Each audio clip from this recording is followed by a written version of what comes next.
بسم اللہ الرحمن الرحیم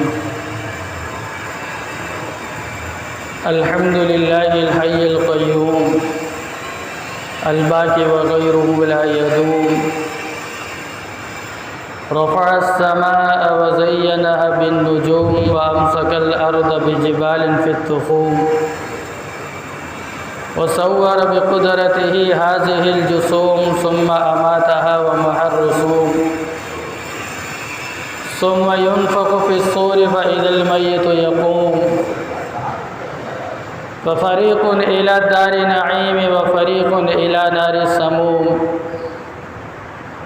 ونشهد أن لا إله إلا الله وحده لا شريك له شهادة من للنجاة يروم ونشهد أن محمدًا عبده ورسوله الذي فتح الله بدينه الفرس والروم صلى الله تعالى عليه وعلى آله وأصحابه ما هتلت الغيوم وسلم تسليما كثيرا أما بعد أعوذ بالله من الشيطان الرجيم بسم الله الرحمن الرحيم قال الله سبحانه وتعالى في القرآن المجيد والفرقان الحميد كلوا واشربوا ولا تسرفوا وقال النبي صلى الله عليه وسلم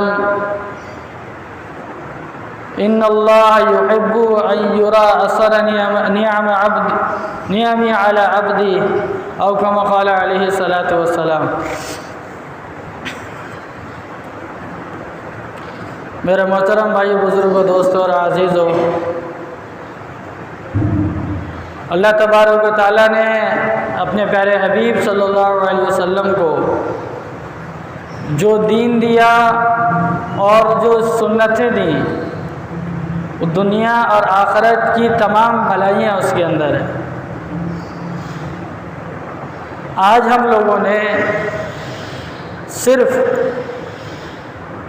یہ سمجھا ہے کہ دین کا تعلق اور نبی صلی اللہ علیہ وسلم کی سنتوں کا تعلق صرف نماز کے ساتھ ہے، روزے کے ساتھ ہے، حج کے ساتھ ہے. ہم یہ سمجھتے ہیں، حالانکہ اللہ کے نبی صلی اللہ علیہ وسلم نے ہمیں 24 گھنٹے زندگی گزارنے کا ایک ایک طریقہ بتایا ہے. اور افسوس کے ساتھ یہ ہے کہ ہم نہ بیان کرتے ہیں نہ کہیں سنتے ہیں. ہم صرف یہی سنتے ہیں، نماز کے بارے میں سن لیا، داڑھی کے بارے میں سن لیا، بہت زیادہ لباس کے بارے میں سن لیا. آپ صلی اللہ علیہ وسلم کی زندگی کے معمولات وہ ہم سنتے بھی نہیں ہیں، اور ہم نے محدود کر دیا نماز، روزہ، زکوٰۃ. نبی صلی اللہ علیہ وسلم کی سنت کا تعلق اس کے ساتھ ہے. حالانکہ آپ صلی اللہ علیہ وسلم کی سیرت کا اللہ کے نبی نے کیا فرمایا کہ میں دنیا اور آخرت دونوں کی بھلائیاں لے کر آیا ہوں.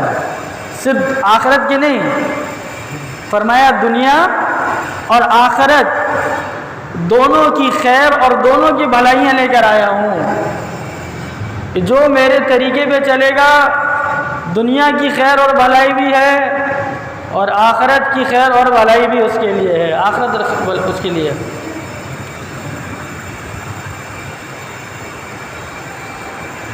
علی ابن حسین ابن واقدی رحمۃ اللہ علیہ، غالباً ہارون رشید کا زمانہ تھا. ایک یہودی حکیم تھا، نصرانی ڈاکٹر، اس زمانے میں حکیم ہوتے ہیں، طبیب. اس نے کہا کہ دیکھو تم مسلمان، علم دو طرح کا ہوتا ہے، علم دو طرح کا ہوتا ہے. ایک بدن کا علم ہے اور ایک دین کا علم ہے. یہ ہم جس کو کہہ لیں ایک میڈیکل سائنس ہے، ایک میڈیکل کا علم ہے اور ایک دین کا علم ہے. تو ہاں، جسمانی اور روحانی، میڈیکل اور دوسرا. تو تمہارے نبی صلی اللہ علیہ وسلم نے روحانی علم تو بتایا ہے، نماز پڑھو، یہ پڑھو، ساری چیزیں بتائی ہیں. دین کا علم تو بتایا ہے، لیکن میڈیکل کا علم نہیں بتایا. میڈیکل کے بارے میں کچھ نہیں بتایا، اس کی ریسرچ نہیں تھی. بہت کچھ بتایا ویسے. تو علی ابن حسین ابن واقدی رحمۃ اللہ علیہ نے کہا کہ اللہ تبارک و تعالیٰ نے تمام کی تمام میڈیکل کو، تمام میڈیکل کے علم کو قرآن کی ایک آیت میں جمع کر دیا. کس میں جمع کر دیا؟ قرآن کی ایک آیت میں جمع کر دیا. کون سی آیت؟ کہ اللہ نے کہا کلو وشربو ولا تسرفو، کھاؤ بھی پیو بھی لیکن اسراف مت کرو. جب حد سے زیادہ کھاؤ گے تو پھر کیا ہو جاؤ گے؟ بیمار ہو جاؤ گے. حد میں رہ کر کھاؤ گے، حساب سے کھاؤ گے تو انشاءاللہ کبھی بیمار نہیں ہوگے. یہ بات اس کے دماغ میں لگی. اس نے بولا چلو تمہارے قرآن نے تو بتا دیا میڈیکل کا خلاصہ، کیا تمہارے نبی صلی اللہ علیہ وسلم نے بھی بتایا ہے؟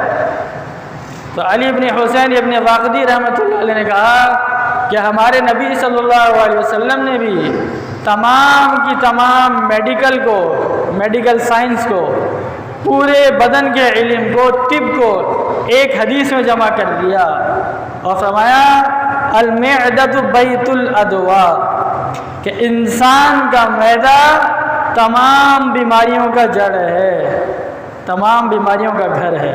انسان کا معدہ، انسان کا معدہ ٹھیک ہوگا تو بالکل ٹھیک رہے گا. پھر اس نے کیا کہا؟ ما ترک کتابکم ولا نبیکم لی جالینوس طبا. جالینوس عیسیٰ علیہ السلام کے زمانے میں بہت بڑا حکیم تھا، بہت بڑا مشہور حکیم تھا. اس نے کہا نہ تمہارے قرآن نے نہ تمہاری حدیث نے، رکھ دو اس کو، کیا کرتا ہوں، کسی نے بھی، نہ قرآن نے نہ حدیث نے، کسی نے بھی جالینوس کے لیے کچھ چھوڑا ہی نہیں ہے. تمام کی تمام میڈیکل سائنس کو ان ایک آیت میں اور ایک حدیث میں کیا کر دیا گیا؟ جمع کر دیا گیا. مدینے میں ایک حکیم آیا. پہلے جالینوس بتا دوں کون تھا. جالینوس کا جب مرنے کا وقت قریب آیا نا، اس جالینوس کا بہت بڑا حکیم تھا، بہت بڑا. اس کے مرنے کا وقت قریب آیا تو اس کو موشن کی بیماری لگ گئی، 10 پیچس لگ گئے اس کو، جالینوس کو. تو لوگوں نے کہا کہ آپ اتنے بڑے حکیم ہیں، دنیا آپ کو جانتی ہے، لیکن آج آپ اپنے موشن ٹھیک نہیں کر پا رہے ہیں، آپ کے پیچس ٹھیک نہیں ہو رہے. اس نے کہا جالینوس نے کہ میں ایسی دوائی جانتا ہوں اور ایسی دوائی میرے پاس ہے کہ اس دوائی کو اگر پانی میں ڈال دوں تو پانی جم جائے. پانی کیا ہو جائے؟ جم جائے. کب کی بات بتا رہا ہوں؟ آپ صلی اللہ علیہ وسلم سے پہلے 500 سال 600 سال پرانی بات ہے. اس نے کہا ایسی دوائی ہے پانی میں ڈالوں تو پانی کیا ہو جائے؟ جم جائے گا. لیکن وہ دوائی آج جالینوس کے پیٹ کے پانی کو نہیں روک پا رہی. معلوم ہوتا ہے کہ جالینوس کے دنیا سے جانے کا ٹائم ہو چکا. جالینوس کے دنیا سے جانے کا ٹائم. اتنا بڑا حکیم تھا. تو اس نصرانی نے کہا کہ نہ تمہارے اللہ نے نہ تمہارے رسول نے حکیم کے لیے کچھ چھوڑا ہی نہیں ہے، جالینوس جیسے آدمی کے لیے کچھ نہیں چھوڑا. خلاصہ بتا دیا، اسراف نہ کرو، معدہ صحیح رکھو، ہمیشہ فٹ رہو گے. مدینے کے اندر ایک حکیم آیا، اس نے آ کے اپنی کلینک کھول لی، مدینے میں ڈسپینسری کھول لی. جیسے ہمارے جگہ جگہ دن بہ دن ریسرچ بڑھتی جا رہی ہے، دن بہ دن ڈاکٹر بڑھتے جا رہے ہیں، دن بہ دن کلینک بڑھتی جا رہی ہے، اور دن بہ دن مریض بھی کیا ہوتے جا رہے ہیں؟ بڑھتے ہی جا رہے ہیں. بٹ ڈاکٹر بڑھ رہے ہیں، کلینک بڑھی ہے، مریض گھٹنے چاہیے نا. ماشاءاللہ جس کلینک میں جائیں گے، جس ہاسپٹل میں جائیں گے، آپ کو بھرپور ملے گا وہاں پہ، سمجھیے، لائن لگانی پڑے گی. تو مدینے میں آیا، اس نے آ کر اپنی کلینک کھولی کہ میرا دھندا چلے گا ادھر، سمجھیے. مہینہ گزر گیا، 2 مہینہ گزر گیا، صحابہ کا زمانہ تھا، کوئی پیشنٹ ہی نہیں آ رہا ہے، کوئی کسٹمر نہیں ہے. بڑا پریشان ہوا. وہ باہر سروے کرنے کے لیے نکلا کہ بھائی کیا بات ہے، یہاں لوگ بیمار نہیں ہوتے. صحابہ سے ملا کہ بھائی کیا آپ لوگ انسان نہیں ہیں؟ بولا انسان ہے. اتنے عرصے سے میں نے کلینک کھول کے بیٹھا ہوا ہوں، وہاں پہ کوئی مریض نہیں آ رہا ہے. آپ لوگ بیمار نہیں ہوتے ہیں، کیا کرتے ہیں آپ لوگ؟ تو صحابہ نے کیا کہا کہ لا ناکل حتی نجوع، کہ ہم کھانا اس وقت تک نہیں کھاتے جب تک ہم کو بھوک نہ لگے. کھانا اس وقت تک نہیں کھاتے جب تک ہم کو بھوک نہ لگے۔ وَإِذَا أَكَلْنَا لَا نَشْبَعُ، اور جب کھاتے ہیں تو پیٹ بھر کر نہیں کھاتے، کچھ گنجائش کیا کر دیتے ہیں، چھوڑ دیتے ہیں۔ اس نے کہا اگر اسی ترتیب سے کھانا کھاتے رہو گے مرتے دم تک بیمار نہیں ہوگے، کوئی بیمار نہیں ہوگا۔ اور کلینک بند کی اور چلا گیا، بولا یہ لوگ بیمار ہونے والے نہیں ہیں۔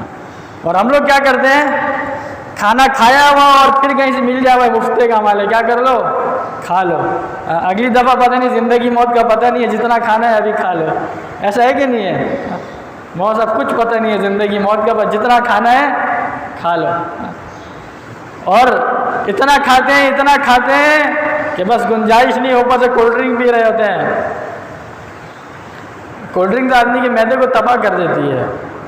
آدمی کا جو ایک ہاضمے کا نظام ہے نا، ڈائجسٹو سسٹم، ہضم کرنے کا جو ایک اللہ نے نظام بنایا ہے، وہ اس نظام کو کولڈ ڈرنک جا کے خراب کر دیتی ہے، تباہ کر دیتی ہے، سمجھ۔ آج جو بڑے بڑے لوگ آپ دیکھیں گے نا، بڑی بڑی سیلیبریٹیز جن کو ہم بولتے ہیں، جن کو دنیا دیکھتی ہے، دیندار ہوں یا دوسرے ہو، وہ ان چیزوں سے پرہیز کرتے ہیں، کولڈ ڈرنک وغیرہ سے، مصنوعی چیزوں سے پرہیز کرتے ہیں، کیونکہ یہ مصنوعی چیزیں انسانوں کو کیا کرتی ہیں، خراب کر دیتی ہیں۔ تو اس نے کہا، صحابہ نے کیا کہا کہ ہم اس وقت تک نہیں کھاتے جب تک ہم کو بھوک نہیں لگتی، اور جب بھوک لگتی ہے تو اتنا کھاتے ہیں جس سے ہماری کچھ بھوک کیا رہ جائے، باقی رہ جائے۔ اس ترتیب سے کھائے گا تو انشاءاللہ کبھی بیمار نہیں ہوگا۔ اور آج ہمارا حال یہ ہے، کھا کھا کے ہم سارے کیا ہیں، بیمار ہیں۔ جتنی بیماریاں اللہ کے نبی کیا بتا کے چلے گئے کہ انسان کا جو معدہ ہے، معدہ ہمارا جو معدہ ہے، یہ تمام بیماریوں کا گھر ہے، گھر۔ انسان کا معدہ ٹھیک ہوگا پورا جسم ٹھیک رہے گا آدمی کا، خون بھی صحیح بنے گا، کیلشیم، پروٹین، وائٹامن، جو کچھ جسم میں چاہیے سب صحیح بنے گا، سارا نظام صحیح چلے گا۔ اور جہاں معدہ انسان کا خراب ہوا، وہاں جانے کے بعد پھر انسان کی بیماریاں کیا ہونا شروع ہو جاتی ہیں، بڑھنا شروع ہو جاتی ہیں۔ اس لیے کھانا کھانا ہے، اچھے سے اچھا کھانا اپنی حیثیت کے مطابق، لیکن حساب سے کھانا۔ کس سے کھانا؟ حساب سے کھانا۔ کھانا کھاتے وقت معدے کے 3 حصے کرنے چاہیے۔ کتنے حصے کرنے چاہیے؟ 3۔ ایک حصہ کھانا کھانے کے لیے رکھنا چاہیے، ایک حصہ کھانا کھا لیا، ایک حصہ پانی کے لیے شروع میں پی لیا جو بھی ہے، اور ایک حصہ خالی چھوڑ دینا چاہیے معدے کا، سمجھیے۔ اس سے آدمی کا کھانا ہضم بھی صحیح ہوتا ہے اور معدے پہ زیادہ لوڈ بھی نہیں پڑتا ہے۔ ہم معدے کو اوور لوڈ کر دیتے ہیں، کرتے ہی نہیں کرتے۔ بہرحال تو اسلام نے ہر چیز کے اصول سکھائے ہیں۔ اب دیکھو، آدمی صحت مند ہوگا نا، یہ بات یاد رکھیے گا، آدمی صحت مند ہوگا، تندرست ہوگا، اس کا عبادت میں دل بھی لگے گا، اس کا نماز میں دل لگے گا، اس کا قرآن میں دل لگے گا، وہ اللہ کے راستے میں جائے گا، وہ علم پڑھے گا، لوگوں کو پڑھائے گا۔ جب خود تندرست ہوگا اور جب خود بیمار ہو جائے گا تو بیچارہ نماز پڑھنے کا بھی دل نہیں کرے گا، سستی کاہلی اس کے اندر ہوگی۔ جسم کو طاقت چاہیے، وہ طاقت غذائیت حاصل نہیں ہو رہی ہے تو آدمی کیا ہوگا، اس سے بیمار ہوگا۔ معدہ خراب ہے، بیمار ہے، دماغ کام نہیں کر رہا ہے، ساری چیزیں کام نہیں کر رہی ہیں، پھر خود بخود آدمی کے اندر سستی اور کاہلی پیدا ہونا شروع ہو جاتی ہے۔ اس لیے اسلام نے اپنی جسم کے صحت کے اصول بھی بتایا ہے، ایسا نہیں ہے۔ اللہ کے نبی صلی اللہ علیہ وسلم نے جو غذائیں استعمال کی ہیں، اللہ کے نبی صلی اللہ علیہ وسلم نے جو کھانا اور مشروبات استعمال کیا ہے، اگر آج ہم لوگ اس کے اوپر آ جائیں تو میرا نہیں خیال ہے کہ بیماریاں ہوں، سمجھیے۔ ہر آدمی صحت مند رہے گا۔ وہ ریسرچ، جو چیزیں اللہ کے نبی بتا کر گئے تھے، وہ چیزیں آج یہ ہمارے سائنسدان ڈاکٹر ہمیں بتاتے ہیں۔ گوشت کے بارے میں آپ کو سن کو بڑی حیرانگی ہوگی، گوشت کے بارے میں حضرت علی رضی اللہ عنہ کہتے ہیں، حضرت علی کہتے ہیں، صحیح قول ہے حضرت علی کا، کہ جو آدمی گوشت کھاتا ہے، گوشت کھانے والا، اس آدمی کا رنگ صاف ہوتا ہے اور اس آدمی کے اخلاق اچھے ہوتے ہیں۔ اس آدمی کا رنگ صاف ہوتا ہے، اس آدمی کے اخلاق کیا ہوتے ہیں، اچھے۔ حضرت علی کا قول بتا رہا، اخلاق اچھے ہوتے ہیں۔ اور حضرت علی رضی اللہ عنہ کہتے ہیں کہ جو آدمی 40 دن تک گوشت نہ کھائے، کتنے دن؟ 40 دن مستقل گزر گئے ہیں، 40 دن میں ایک دفعہ بھی گوشت نہیں کھایا، تو ایسے آدمی کے اخلاق بگڑنا شروع ہو جاتے ہیں۔ یہ حضرت علی کا قول ہے، اخلاق بگڑنا شروع ہو جاتے ہیں۔ مستقل نہ کھائے، علماء نے لکھا ہے، یہاں تک لکھا ہے، ساری باتیں ہماری حدیث کی کتابوں میں لکھی ہیں کہ جو آدمی مستقل 1 مہینہ 1.5 مہینہ گوشت کھائے گا، پھر اس کا جسم بادی ہونا شروع ہو جائے گا، اس کا کولیسٹرول بڑھ جائے گا، پریشانیاں بڑھ جائیں گی۔ اس لیے ناغا کر کے کیا کھائے؟ گوشت کھائے۔ اللہ کے نبی صلی اللہ علیہ وسلم نے فرمایا دنیا اور آخرت، دنیا کا بھی اور آخرت کا بھی تمام کھانوں کا سردار گوشت ہے۔ کیا ہے؟ گوشت ہے، گوشت۔ اللہ کے نبی کہہ رہے ہیں کہ دنیا کا بھی اور آخرت کا بھی تمام کھانوں کا سردار کیا ہے؟ گوشت ہے، گوشت۔ اور فرمایا دنیا اور آخرت دونوں، دنیا کا بھی اور آخرت کا بھی تمام مشروبات کا، پینے کی چیزوں میں سب کا سردار پانی ہے۔ سب کا سردار کیا ہے؟ پانی ہے۔ آپ جتنی ڈرنک پی لیں، جتنے شربت پی لیں، جتنا کچھ پی لیں، جب تک آپ پانی نہیں پئیں گے، جب تک آپ پانی نہیں پئیں گے آپ کی پیاس نہیں بجھے گی۔ اللہ کے نبی فرما رہے ہیں دنیا کے بھی اور آخرت کے بھی تمام مشروبات کا سردار کیا ہے؟ پانی ہے، اور کھانوں کا سردار گوشت ہے۔ اللہ ایک دوسری حدیث میں آتا ہے، اللہ کے نبی نے فرمایا تمام کھانوں کا سردار گوشت ہے، اور گوشت کے بعد چاول ہے۔ گوشت کے بعد کیا ہے؟ چاول ہے۔ حدیث بتا رہا ہوں، صحیح حدیث۔ گوشت ہے اور گوشت کے بعد کیا ہے؟ چاول ہے۔ اللہ کے نبی صلی اللہ علیہ وسلم کو گوشت بہت زیادہ پسند تھا، آپ نے سنا ہوگا، آپ صلی اللہ علیہ وسلم کو گوشت بہت زیادہ پسند تھا، بہت شوق سے گوشت استعمال کرتے تھے۔ ایک روایت کے اندر آتا ہے اللہ کے نبی صلی اللہ علیہ وسلم نے فرمایا اگر میں اللہ تبارک و تعالیٰ سے دعا کرتا کہ اے اللہ مجھے روزانہ گوشت دے، تو اللہ مجھے روزانہ گوشت کھانے کے لیے دیتا، اللہ اس سے نوازتا، لیکن میں نے اللہ سے یہ دعا نہیں کی، میں نے زہد اور قناعت کے اوپر کیا کیا؟ صبر کیا۔ کھانے کو ملتا ہے تو ٹھیک ہے، نہیں ملتا تو کچھ نہیں۔ تو بتائیں اللہ کے نبی نے اصول، علی کا قول بتایا نا میں نے آپ کو کہ گوشت کھانوں کا کیا ہے؟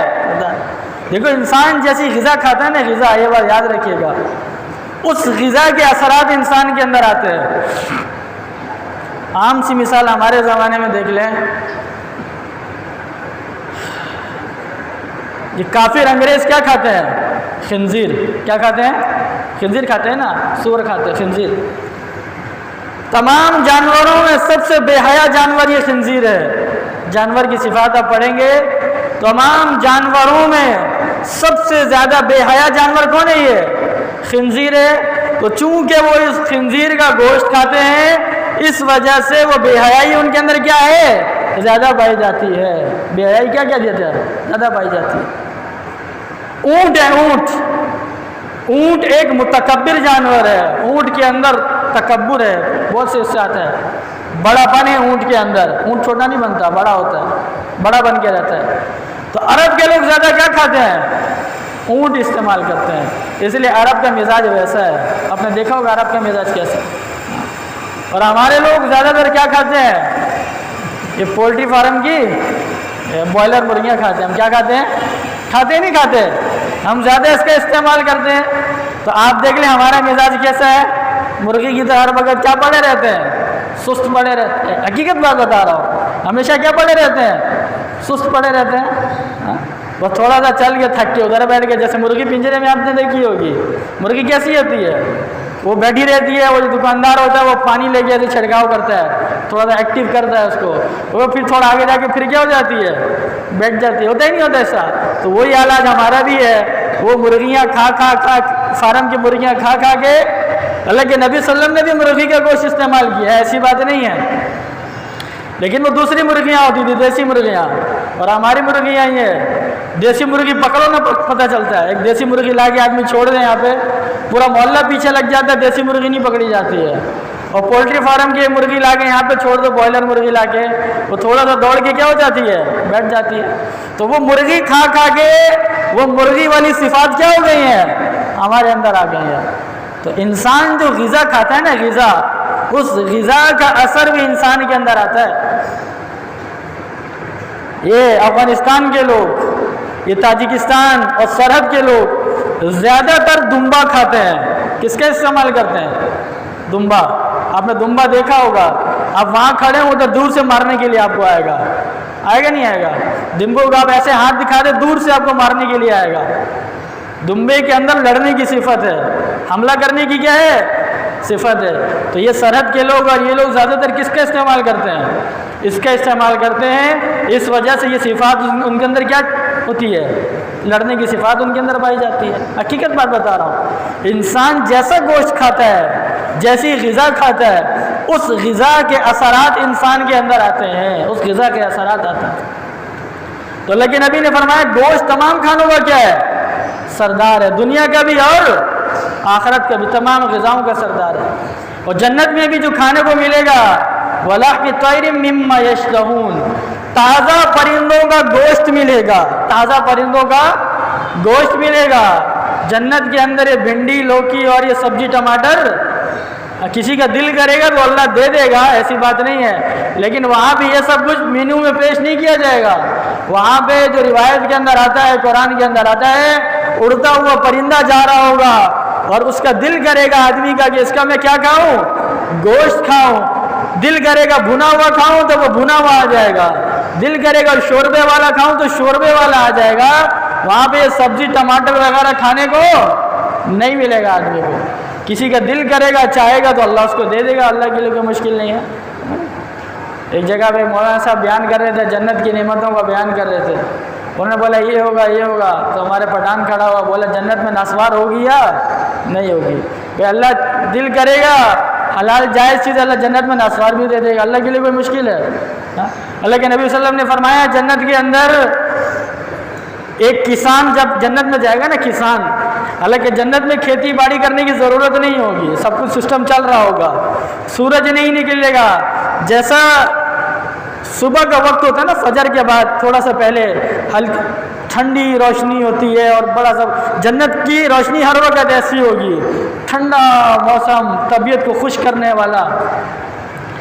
تو جنت کا ایسا ہوگا، سورج نہیں ہوگا، ایسا نظام ہوگا۔ تو جو کسان ہوگا، کھیتی باڑی کرنے والا، اس کا دل کرے گا کہ اللہ تعالیٰ مجھے یہاں کیا کر دے، کھیتی باڑی کا کوئی سسٹم بنا دے میرا، تو اللہ تعالیٰ اس کے لیے سسٹم بنائیں گے۔ وہ سوچے گا فصل نکلے گی، وہ سوچے گا اس کو کاٹنا ہے، فصل کٹے گی، ایک جگہ کیا ہو جائے گی، تھپی لگتی جائے گی، وہ ٹائم پاس کرے گا اپنا، وہاں پہ کیا کرے گا، اس کے جو دل میں ہوگا اللہ اس کو پورا کر دے گا۔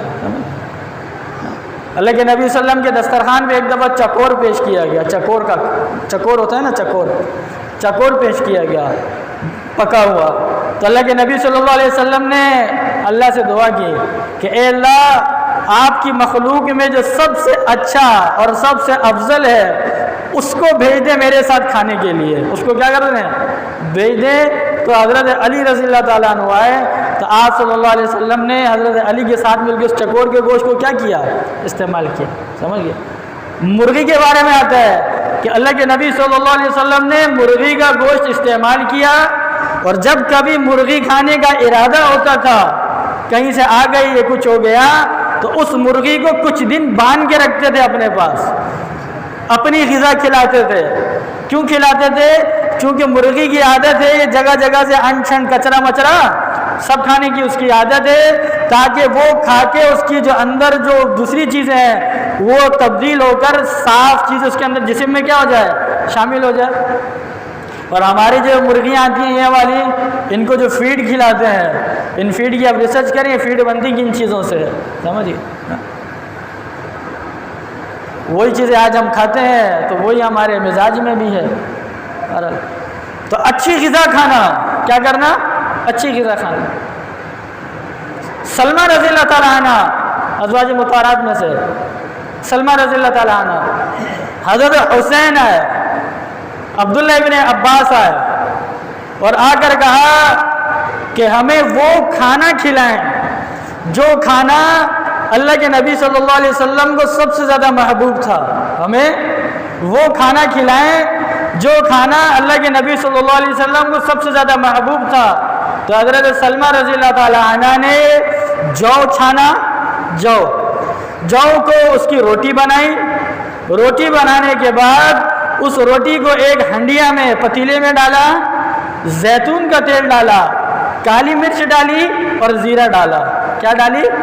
کالی مرچ ڈالی اور زیرہ ڈالا، اور بنا کے دیا کہ یہ اللہ کے نبی صلی اللہ علیہ وسلم کو کھانے میں سب سے زیادہ پسند تھا۔ کھانے میں کیا تھا؟ سب سے زیادہ پسند تھا۔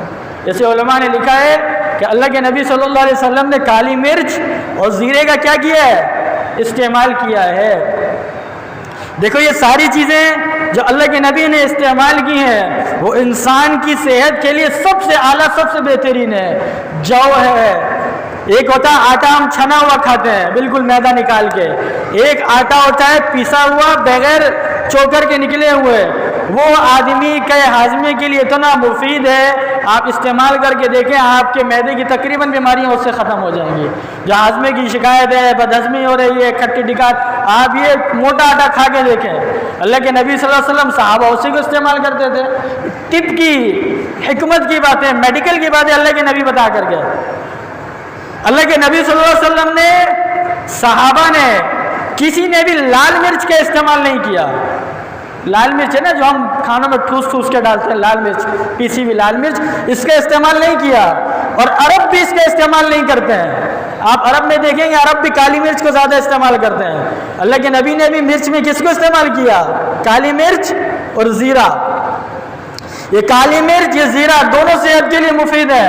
کالی مرچ بھی مفید ہے، حساب سے کھائی جائے جب مفید ہے، لیکن لال مرچ جو ہے یہ انسان کے جسم کے لیے میڈیکل لحاظ سے، ابھی کی ریسرچ آپ کسی سے پوچھ لیں، کسی ڈاکٹر سے، کسی حکیم سے، انسان کے معدے کو سب سے زیادہ خراب کرنے والی، تباہ کرنے والی یہ لال مرچ ہے، لال مرچ ہے، یہ لال مرچ ہے۔ اور لال مرچ کا بھی ایک ٹائم ہوتا ہے، جب وہ کالے پن پر آ جاتی ہے وہ مرچ نہیں رہتی، آدمی کے جسم کے لیے زہر بن جاتی ہے۔ ایک تو ویسے ہی وہ خطرناک ہے، اس کے علاوہ جو ہمارے چکیوں میں پیسی جاتی ہے، یہاں پہ جو ہمارے لوکل پروڈکٹس ہیں جو پیسی جاتی ہے، آپ جا کر دیکھیں گے، آپ بولیں گے ہم مرچ نہیں کھا رہے، ہم زہر کھا رہے ہیں، زہر۔ آپ اگر پیستے ہوئے دیکھ لیں لوگ کیا کیا اس میں پسواتے ہیں، کیا کیا اس میں شامل کرتے ہیں، تو آپ اس کو کھانا چھوڑ دیں گے، ویسے ہی چھوڑ دیں لال مرچ کو کھانا۔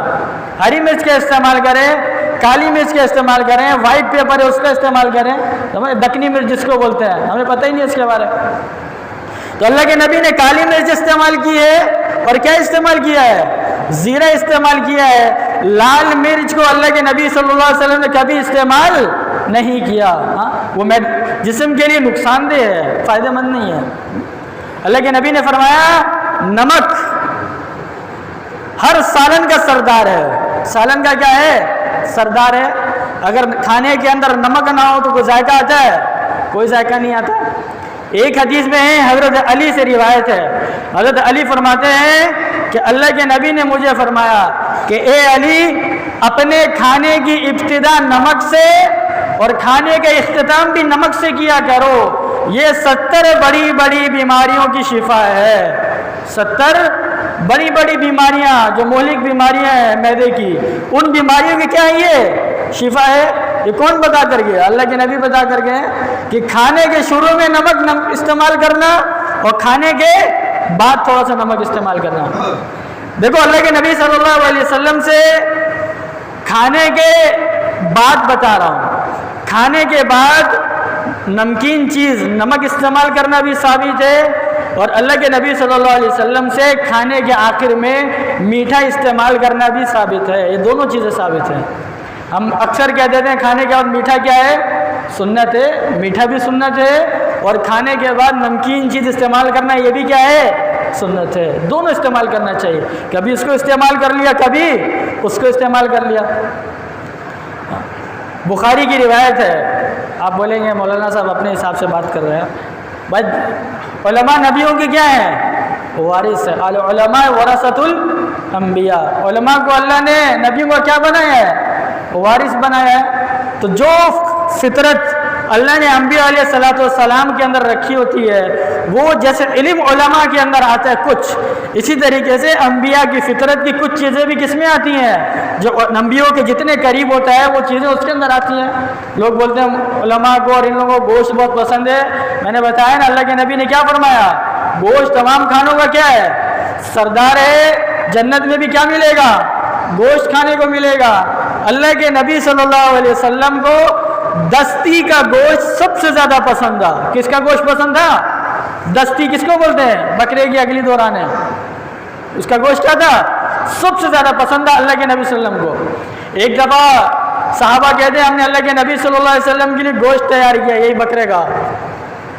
تو اللہ کے نبی صحیح روایت ہے یہ، بالکل صحیح، اللہ کے نبی دسترخوان پہ تھے، ایک دستی نکال کے رکھی گئی، اللہ کے نبی صلی اللہ علیہ وسلم نے اس کو تناول فرما لیا، پورا کھا لیا۔ اللہ کے نبی نے کہا دوسری دو، دوسری رکھی گئی، اللہ کے نبی صلی اللہ علیہ وسلم نے اس کو بھی تناول فرما لیا۔ اللہ کے نبی نے کہا تیسری دو، کیا کرو، تیسری دو۔ صحابہ نے کہا یا رسول اللہ صلی اللہ علیہ وسلم ایک بکرے میں دو ہی ہوتی ہے، کتنی ہوتی ہے؟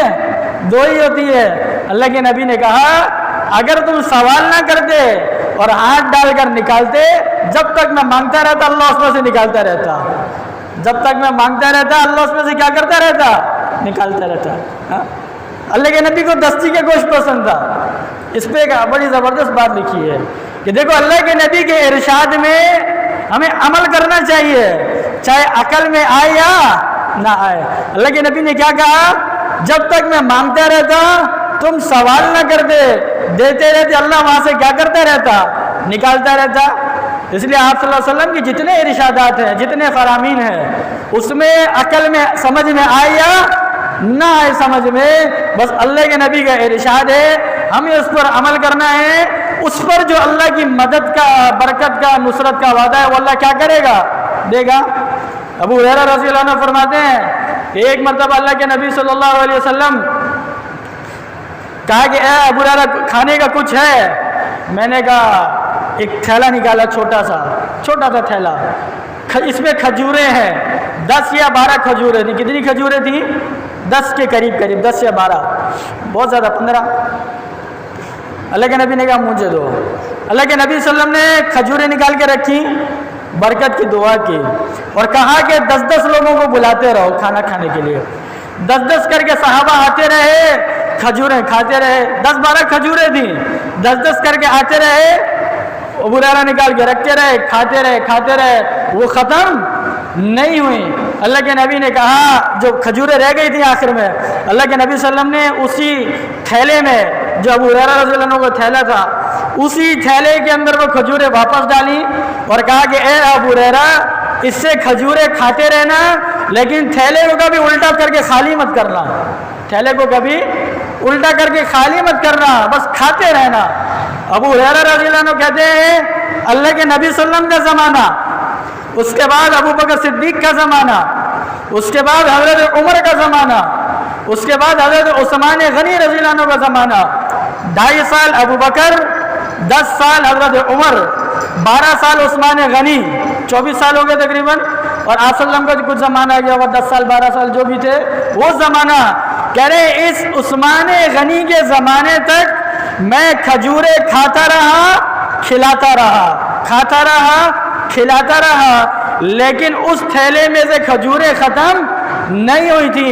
جس دن عثمان غنی رضی اللہ عنہ کی شہادت ہوئی اس دن وہ تھیلا مجھ سے گم ہو گیا، وہ تھیلا مجھ سے کیا ہو گیا، گم ہو گیا۔ کھجوریں اس میں ابھی بھی کیا تھی، باقی تھی، چھوٹا سا تھیلا ہے، اور کہہ رہے ہیں اتنے سال گزر گئے، ابو بکر کا زمانہ، عمر کا زمانہ، عثمان رضی اللہ عنہ کا زمانہ، 24 سال تو یہ تقریباً بن گئے، پھر آپ صلی اللہ علیہ وسلم کا زمانہ۔ کہتے ہیں میں کھاتا رہا، کھلاتا رہا، صرف خود نہیں کھاتا رہا اور کھلاتا رہا، لیکن اس میں سے کھجوریں ختم نہیں ہوئی تھی۔ جب حضرت عثمان غنی کی شہادت ہوئی اس دن وہ تھیلا مجھ سے گم ہو گیا۔ تو دیکھو اللہ کے نبی کے ارشاد پر عمل کرنا، سمجھ میں آئے یا نہ آئے۔ تو اللہ کے نبی نے ان سے کہا میں مانگتا رہتا تم دیتے رہتے، اللہ کیا کرتا، نکالتا رہتا۔ تو اللہ کے نبی صلی اللہ علیہ وسلم کو جیسے میں نے بتایا کھانا کھانے سے پہلے نمکین کھا لینا، نمک، اور کھانا کھانے کے بعد اور دوسری روایت میں اللہ کے نبی سے یہ بھی آتا ہے کہ کھانے کے بعد میٹھا بھی کھانا، کیا کرنا؟ میٹھا بھی کھانا۔ تو اللہ کے نبی سے کھانے کے بعد میٹھا اور نمکین دونوں کھانا کیا ہے؟ ثابت ہے۔ یہ بات سمجھ میں آ گیا؟ بخاری کی روایت ہے، اللہ کے نبی صلی اللہ علیہ وسلم کو میٹھا بہت پسند، بخاری کی روایت ہے، اللہ کے نبی صلی اللہ علیہ وسلم کو میٹھا بہت پسند تھا اور شہد بہت پسند تھا، میٹھا بہت پسند تھا اور شہد بہت پسند تھا۔ سب سے پہلا حلوہ کس نے بنایا؟ سب سے پہلا حلوہ روایت کے اندر آتا ہے، سب سے پہلے عثمان غنی رضی اللہ تعالیٰ عنہ نے آٹے کے اندر گھی ڈال کے اور کچھ چیزیں ڈال کے حلوہ بنایا اور بنا کر اللہ کے نبی صلی اللہ علیہ وسلم کو بھیجا۔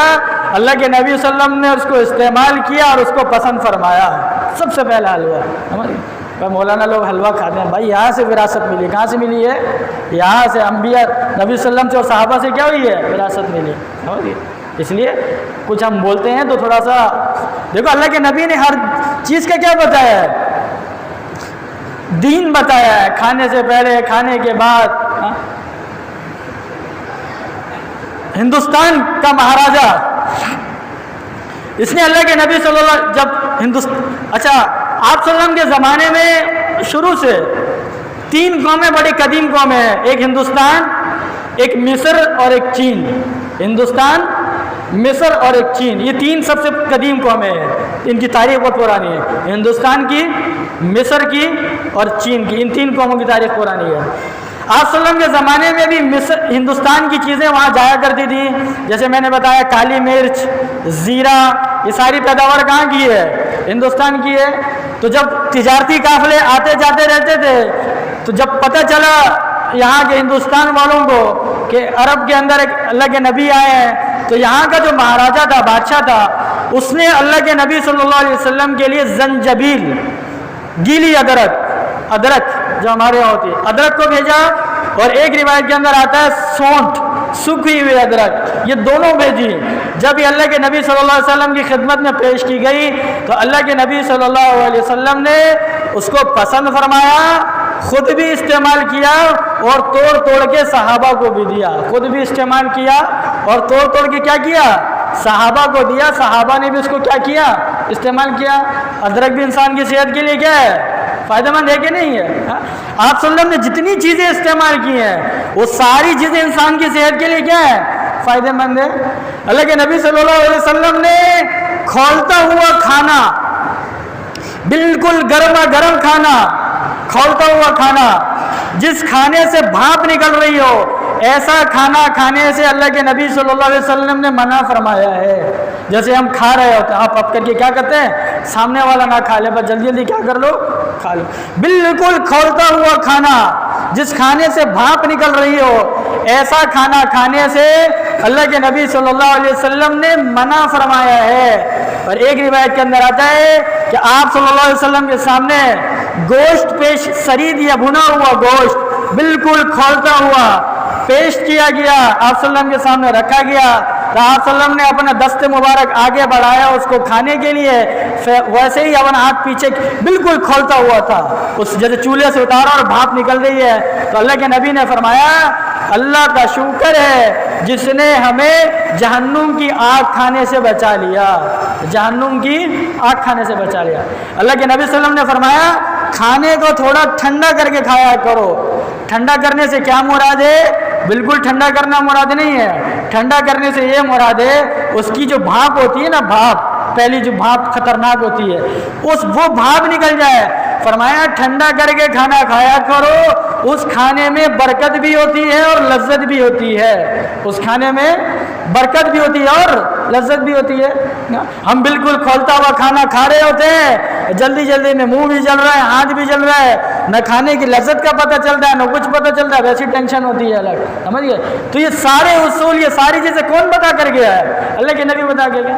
لیکن افسوس کے ساتھ بات یہ ہے کہ ہم چیزوں کو سیکھتے نہیں ہیں۔ ہمارے نبی صلی اللہ علیہ وسلم زندگی گزارنے کا ایک ایک اصول، کھانے کا، پینے کا، ہر اصول کیا کر کے گئے ہیں؟ بتا کر گئے ہیں، ایک ایک چیز کا اصول بتا کر گئے۔ گائے کا گوشت اللہ کے نبی صلی اللہ علیہ وسلم کے دسترخوان پہ پیش کیا گیا، یہ روایت میں آتا ہے۔ گائے کا گوشت اللہ کے نبی صلی اللہ علیہ وسلم کے دسترخوان میں پیش کیا گیا، صحابہ نے استعمال فرمایا ہے، ازواج مطہرات نے بھی گائے کا گوشت استعمال فرمایا ہے، لیکن آپ صلی اللہ علیہ وسلم نے صراحتاً یہ مذکور نہیں ہے کہ اللہ کے نبی نے گائے کا گوشت کھایا ہے یا نہیں کھایا، یہ مذکور نہیں ہے، لیکن اللہ کے نبی کے دسترخوان پہ پیش کیا گیا، صحابہ کے دسترخوان پہ، اللہ کے نبی بھی تھے، گھر کے دسترخوان پہ پیش کیا گیا، تو اس سے علماء نے لکھا ہے جب پیش کیا گیا تو معلوم یہ ہوتا ہے کہ آپ صلی اللہ علیہ وسلم نے کیا کیا ہوگا، استعمال بھی کیا ہوگا۔ جیسے میں نے بتایا چکور کا گوشت آپ صلی اللہ علیہ وسلم نے استعمال کیا، مرغی کا گوشت آپ صلی اللہ علیہ وسلم نے کیا کیا، استعمال کیا۔ گوشت آپ صلی اللہ علیہ وسلم کو بہت زیادہ محبوب تھا، بہت پسند تھا، کبھی کبھی کھانے کو کیا ہوتا تھا، ملتا تھا۔ اس لیے ہم اپنی جو ہماری ڈائٹ ہے نا، ہمارا کھانا، ہمارا پینا، ہم ان ساری چیزوں کو اگر سنت کے مطابق کر لے، نبی صلی اللہ علیہ وسلم کے طریقے کے مطابق کر لے، تو انشاءاللہ ہم فٹ رہیں گے، ہمارے اندر بیماریاں پیدا نہیں ہوں گی۔ جیسے میں نے شروع میں واقعہ بتایا کہ مدینے میں جو حکیم آیا، کئی عرصہ گزر گیا، اس کے پاس کوئی پیشنٹ نہیں آ رہا، کوئی مریض نہیں آیا، تو وہ بڑا پریشان ہوا، اور پریشان ہونے کے بعد وہ باہر نکلا، جا کر معلومات کی کہ بھائی یہاں پہ انسان رہتے ہیں نہیں رہتے۔ صحابہ سے ملاقات ہوئی، بھائی آپ انسان ہیں؟ صحابہ نے کہا ہم انسان ہیں۔ کہا بھائی 2 مہینے 4 مہینے گزر گئے ہیں، میری کلینک میں ایک مریض نہیں آ رہا ہے، طبیب تھا، کوئی مریض نہیں آ رہا ہے، کیا کرتے ہیں آپ لوگ؟ تو صحابہ نے کیا کہا لا ناکل حتی نجوع، کہ ہم کھانا اس وقت تک نہیں کھاتے جب تک ہم کو بھوک نہ لگے، جب تک ہم کو بھوک نہ لگے اس وقت تک ہم کھانا ہی نہیں کھاتے۔